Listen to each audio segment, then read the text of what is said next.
I'm Ben Kenning. This is a macro lecture focused on big ideas that we've talked about in this unit. And it's an outro for action-reaction pairs. As always, you need 3 or more bullet points worth of notes, a 1 to 2 sentence summary, and to do your follow-up questions on Google Forms. Okay, so the big idea we've been working towards and through and on for the past couple of units is this idea of how does force affect motion? And we've explored that with Newton's second law, but in this unit we focused on what happens to the thing applying the force. In other words, if you push on a wall, what happens to you as a result?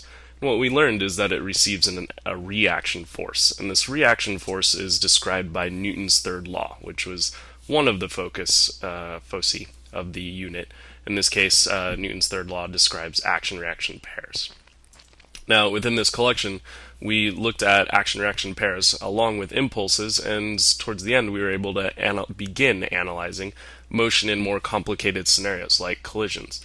Now, this was only an introductory to how to kind of handle and deal with collisions, so we don't pretend that you have a full understanding of it yet, but it was a beginning of how can we approach this idea of something a little more complicated than just a simple single force on one object.